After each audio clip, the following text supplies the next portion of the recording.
كتاب أنزلناه إليك لتخرج الناس من الظلمات إلى النور بإذن ربهم إلى صراط العزيز الحميد. أعوذ بالله السميع العليم من الشيطان الرجيم. بسم الله الرحمن الرحيم. السلام عليكم ورحمة الله تعالى وبركاته. Bienvenue une fois de plus, chers téléspectateurs, à notre émission spéciale sur le Coran, Guide pour l'humanité. Alors, aujourd'hui, comme d'habitude, nous allons explorer les enseignements et les messages du Saint-Coran qui ont guidé et inspiré des millions de personnes à travers l'histoire. Je réponds au nom d'Ibrahim Ouattara et très ravi, n'est-ce pas, de vous accompagner dans ce voyage spirituel et intellectuel. Alors, pour des éclaircissements sur ce sujet, nous avons l'honneur d'accueillir ici sur ce plateau à l'oustaz Louré Tijane et à l'oustaz Soré Hussein, tous missionnaires de la Jamaat islamique Ahmadiyya au Mali. Alors, cher oustaz, à l'oustaz Soré, assalamu alaikum wa rahmatullahi wa barakatuh. Wa alaikum salam wa rahmatullahi wa barakatuh. Merci beaucoup pour avoir accepté notre invitation. Merci.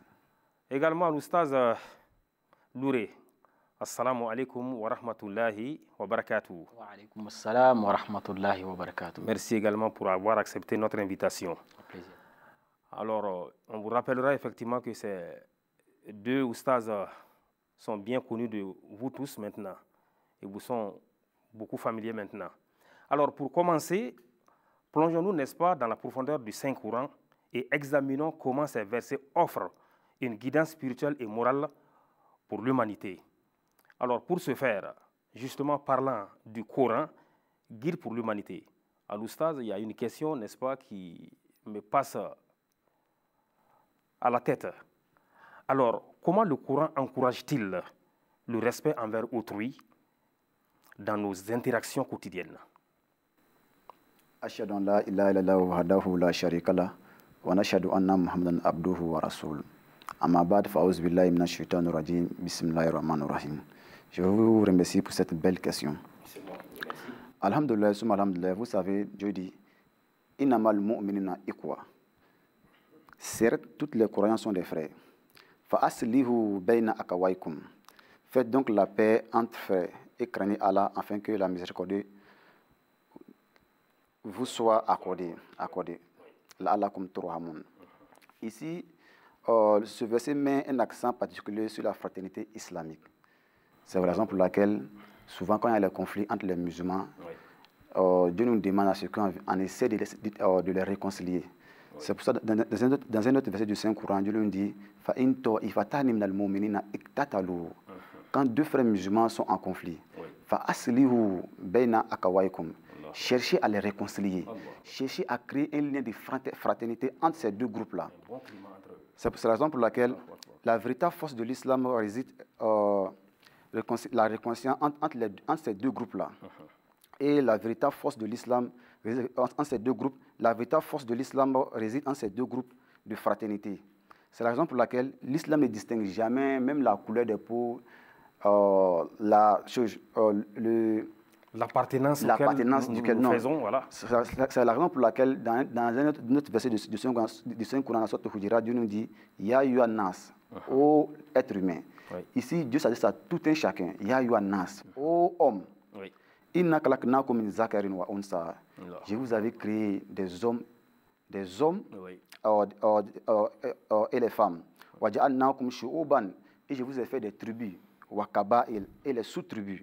Les ta'arafu, uniquement parce que vous puissiez reconnaître. In akramakum indallahi atqakum. La meilleure d'entre vous est celui-là qui a la crainte de Allah subhanahu wa ta'ala. Donc, ce présent verset pose la base d'une fraternité humaine globale et omniprésente. Oui. Parce qu'elle est beaucoup importante. C'est la raison pour laquelle tous les hommes ayant été créés à partir d'un mâle et d'une femelle, Zakar wa Unsa, et en tant d'être et des hommes et d'une femelle. La valeur d'un homme ne doit pas être jugée par la pigmentation de sa peau, sa qualité et de sa richesse. Peu importe la couleur. Peu importe la couleur. Peu importe l'appartenance. L'appartenance, sa richesse. Sa dignité. Sa dignité.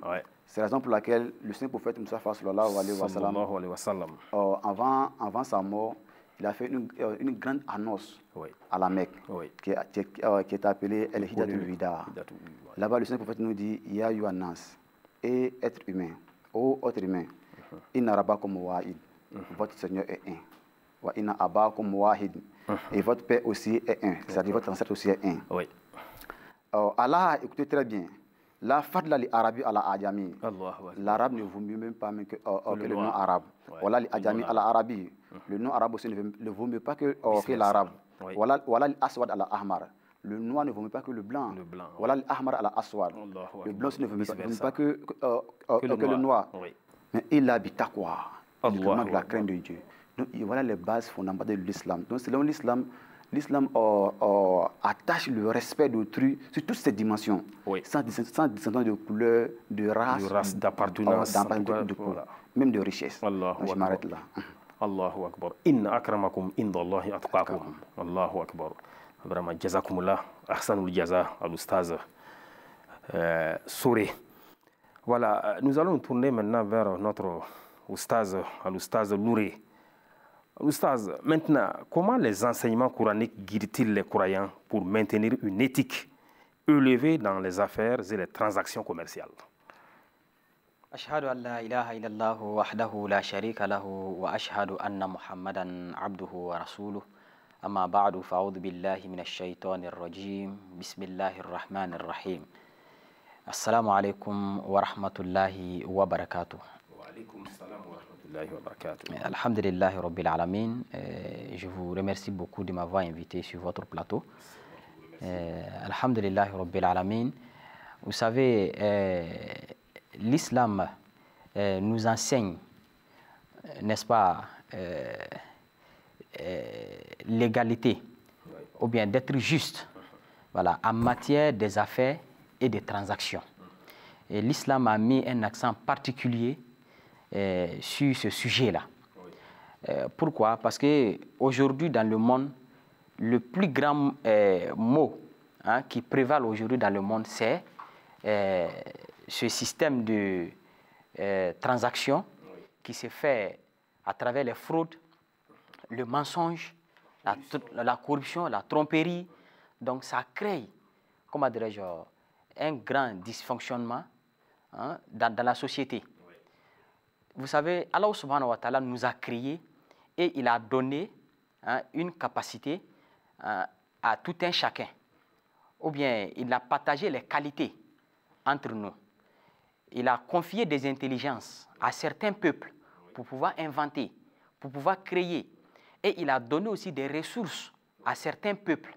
Maintenant, il a donné aussi la richesse, le moyen, l'argent à certains peuples pour que vous échangez cela entre vous. C'est ça. Ce n'est pas pour distinguer, voilà, ce n'est pas aussi pour mettre d'autres au-dessus des autres. Non, mais c'est pour que vous échangez cela. Si chez toi, vous avez de l'argent, moi j'ai quelque chose qui vous intéresse, qu'est-ce que vous faites? Vous venez avec votre argent, mais quand vous venez, soyez, comment dirais-je, juste. Ne venez pas avec la corruption. Donc vous venez avec ce que vous avez, et moi ce que moi j'ai, donc on échange. Mais si vous avez d'argent, moi j'ai de l'argent, vous me donnez votre argent et je vous donne aussi mon argent, qu'est-ce que ça va arranger? Non, absolument rien. Donc Allah subhanahu wa ta'ala a partagé, c'est comme ça Allah subhanahu wa ta'ala a partagé le monde. Maintenant, voilà, pour qu'on se complète. Mais on a constaté aujourd'hui que dans le monde, ceux qui ont la force veulent prendre ce que les autres ont en leur possession avec leur force et ne rien leur donner en retour. Ou bien, en le faisant, ils le font à travers le mensonge, à travers la corruption. Et c'est que le Coran a déconseillé en disant « Wala talbisul haqqa bil batil wa taktumul haqqa wa antum ta'lamun » La traduction dit ceci, ne confondez pas la vérité avec le mensonge et ne cachez pas la vérité sciemment. Oui. Donc le Coran le déconseille. pendant que vous le savez. Donc, Allah subhanahu wa ta'ala dit aussi wala ta'kulu amwalakum bainakum bil batli wa tudlu biha ila al hukam li ta'kulu fariqan min amwalin nas bil ithmi wa antum ta'lamun. La traduction dit ceci: et ne dévorez pas entre vous votre richesse par mensonge et ne les offrez pas comme pot de vin donc aux autorités, afin que vous dévoriez sciemment une partie des richesses d'autrui avec injustice. Donc, ce qui veut dire que le Coran le déconseille totalement. Jusqu'à ce que le plus grand verset dans le Coran, c'est dans la sourate Al-Baqarah, la plus longue sourate dans le Coran. Sourate Al-Baqarah, chapitre 2, verset 283. Donc, Allah subhanahu wa ta'ala a détaillé et il nous a guidés, il nous a aussi enseigné comment les transactions doivent se faire entre nous. Oui. À chaque fois, s'il y a une dette, écrivez. Quand vous faites une transaction entre vous, écrivez. Le prophète Mohammed sallallahu alayhi wa sallam avait dit cela 1400 ans avant aujourd'hui. Mais aujourd'hui, dans le monde, quand on fait les transactions, mais quand vous faites les Orange Money, les Western Union, qu'est-ce qu'on fait? On écrit. Il y a des reçus. Et le Coran avait prédit cela. Que c'est ce qu'on doit faire. Mais ce n'est pas seulement entre individus qu'on doit le faire, mais entre nation et nation. Oui. C'est ce qui envoie la justice et c'est ce qui aussi peut créer une paix véritable et durable. Allahu Akbar. Voilà ce que le Coran nous enseigne. On est vraiment épaté par vos explications. Vraiment, merci beaucoup pour, n'est-ce pas, ces éclaircissements. Vraiment, nous vous remercions infiniment. Alors, pour encore revenir à notre cher oustaz, à l'oustaz Soré, voilà, maintenant, comment le Coran encourage-t-il, n'est-ce pas, la patience et la maîtrise de soi dans les situations, n'est-ce pas, difficiles? Alhamdulillah, alhamdulillah. Vous savez, le Coran nous donne beaucoup de remèdes au temps des épreuves. Parce qu'un l'être humain ne peut jamais aller à l'encontre des épreuves. Ça, c'est impossible. L'épreuve pour un musulman, c'est beaucoup nécessaire pour un musulman. Pourquoi? Parce que les épreuves viennent pour le fortifier, pour fortifier sa foi. Oui. Et pour un croyant sans épreuve, il ne pourra pas se tester lui-même qu'il est. Oui. C'est pour ça que dans le Saint-Coran, Dieu nous dit que vous les croyants, vous pensez que parce que vous avez dit uniquement nous croyons, Dieu va vous laisser sans vous tester. Voilà, quatre fatana les inamin kablikum. Sûrement, moi, Dieu, j'ai testé ceux qui sont venus avant vous. Donc, pour un musulman, il faut forcément que Dieu te teste. Il faut nécessairement passer, n'est-ce pas, par le test. Même les prophètes, même les saints. C'est la raison pour laquelle, quand nous lisons l'histoire des prophètes de Adam jusqu'au saint prophète Mustafa, sallallahu alayhi wa sallam, on voit beaucoup des épreuves que les prophètes ont subies. C'est-à-dire que c'est dans Adam alayhi salam. Dieu lui dit, Ihbitu minha jamiha. Dieu demanda à Abraham d'immigrer, de laisser d'un côté à l'autre. Oui. Et de la même de Sayyidina Moussa alayhi salam. Sayyidina Moussa n'a pas fini. Dieu lui a demandé à ce qu'il laisse l'Égypte en allant vers Madiana. Oui. Et de la même Sayyidina Isa alayhi salam. Oui. Il était même crucifié. Mais ça ne veut pas dire que Sayyidina Isa alayhi salam n'a pas été avec Allah subhanahu wa ta'ala, mais le contraire. Mais tout simplement pour fortifier sa foi. Oui. C'est la raison pour laquelle dans un autre verset, dans le chapitre 7, verset 202, Dieu nous dit, il dit, quand à ceux qui sont justes, quand à ceux qui sont justes, lorsqu'une suggestion de Satan les touche, oui. Il se souvient de Allah subhanahu wa ta'ala. Et il commence à voir les choses, comment les choses commencent à se passer. Ici, le verset a été expliqué en plusieurs angles. Parce que dans ce verset, il y a trois points fondamentaux qu'on doit se baser là-dessus. Oui. Le premier point, c'est inalezina itakao. Quand à ceux qui sont justes, c'est le premier point. Et lorsque la situation de Shaitan les touche, tazakaru, c'est le troisième point. Maintenant, revenons. L'expression, lorsqu'une situation de Satan les touche, signifie lorsque les justes sont incités à la colère par Satan. Lorsque les justes sont incités à la colère de Satan. Oui. Donc cela signifie maintenant, lorsque les méfaits des hommes les atteignent, Tazakaru, ils doivent se souvenir de Dieu. Donc à ce moment maintenant, l'islam nous demande à ce que nous prions. Parce qu'à chaque fois quand le peuple vient, la première des choses à faire, c'est la prière. Oui. C'est pour cela que le Messie premier alayhi salam nous dit l'effet de la prière est même plus fort que l'effet de l'eau. Le fait de la prière aussi est même plus fort que même l'effet du feu.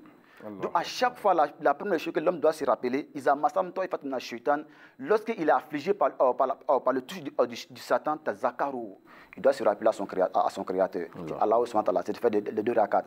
C'est pour cela dans l'histoire de l'islam, une fois Sayyidina Omar radiallahu ta'ala anhu, il a eu des problèmes avec sa famille. Donc il a demandé à ce que sa femme un peu de pause pour qu'il puisse sortir, aller se promener un peu. Et quand il est arrivé chez Sayyidina Abu Bakr, il allait trouver que non, là-bas encore, les problèmes étaient plus encore pire que ça. Mais quel remède Sayyidina Omar a fait? C'était de faire des 2 rakats pour prier son Créateur. Donc à chaque fois, quand un épreuve vient, la solution que l'islam donne, c'est la prière. L'épreuve est nécessaire dans la vie d'un croyant. Parce que les tests ou les épreuves viennent uniquement à chaque fois. Il faut le fortifier. Pour fortifier aussi sa foi. Et ça fait de telle sorte qu'il puisse encore avoir un degré spirituel. Les échelons, oui. Donc sans le test, sans les épreuves dans la croyance, à chaque fois, on serait toujours bas. Mais les épreuves viennent encore de plus encore de faire telle sorte qu'on puisse avoir des rangs encore plus hauts que ça. C'est la raison pour laquelle, à chaque fois, Dieu nous teste. Mais ce n'est pas uniquement les prophètes, même les saints, même les hommes ordinaires, Dieu les teste à chaque fois. Mais nous, musulmans, ne croyons jamais que ces tests-là sont faits uniquement pour nous affaiblir. Mais au contraire de cela, les tests sont faits uniquement pour nous fortifier dans notre foi. Jazakumullah, Ahsanul Jaza, al-Oustaz Soré pour ces éclaircissements. Alors, à travers vos explications, nous parvenons à voir effectivement que les épreuves, n'est-ce pas, sont nécessaires pour nous dans notre foi. Les épreuves, n'est-ce pas, nous permettent de grandir en foi. Et même les hommes de Dieu n'ont pas été épargnés, n'est-ce pas, des épreuves de Dieu. Une fois de plus, merci beaucoup. Alors, pour revenir à notre cher Oustaz Louré, alors maintenant, en quoi les enseignements coraniques mettent-ils en avant la bienveillance envers les parents? Alhamdulillah Rabbil Alamin, wa salatu wa salam ala Rasulillah. Vous savez, l'islam nous enseigne toujours de donner acquis de droit. Pour les parents, dans le Saint-Coran, le Coran est catégorique là-dessus, c'est que nous avons une dette envers eux. Et quelle est-elle, cette dette? Voilà, parce que ces parents-là nous ont élevés, ils nous ont éduqués, ils nous ont enseignés. Et le Coran nous enseigne d'être reconnaissants. Allah subhanahu wa ta'ala dans le Coran a condamné le shirk de façon catégorique. Allah subhanahu wa ta'ala dit dans le Coran wa qada rabbuka alla ta'budu illa iyyahu. Allah subhanahu wa ta'ala a décrété de n'adorer nul que lui. Wa bil walidaini ihsana. Après son adoration, après avoir reconnu la grandeur d'Allah, reconnu Allah comme son créateur, qu'est-ce qu'il faut faire? Il faut être reconnaissant. Il faut faire du bien envers wabil walidain ihsana. Il faut faire du bien à tes parents. Il faut les traiter avec douceur, avec gentillesse. Et le Coran continue en disant imma yablughanna indakal kibara. Si ces deux-là deviennent vieux, atteignent la vieillesse auprès de toi, que ce soit c'est les deux ensemble ou bien l'un d'entre eux, le Coran dit toujours il faut les traiter avec douceur. C'est en ce moment-là que tu as le plus grand boulot à faire. Parce qu'en ce moment, il y a des paroles qu'il faut supporter. Sans doute. Plus on vieillit, voilà. On devient mesquin. Merci bien. Merci bien. Donc c'est en ce moment-là, il faut beaucoup profiter aussi pour acquérir, comment dirais-je, la miséricorde d'Allah subhanahu wa ta'ala. Et il y en a dit du Saint-Prophète qui renforce cela en disant « Sartullahi fi sartil walidain, wa ridallah fi ridal walidain ». La colère d'Allah subhanahu wa ta'ala se trouve dans la colère des parents.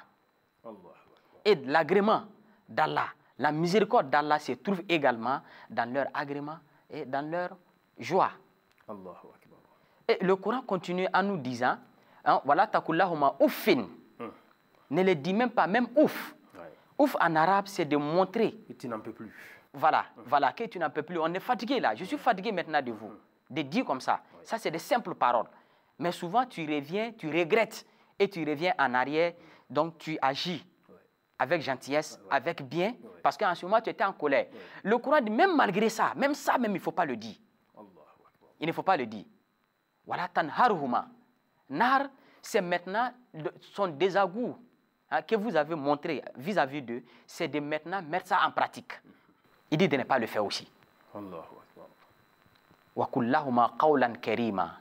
Il faut les dire des paroles douces. Ouais, des paroles douces. Ouais. Des paroles douces, merci.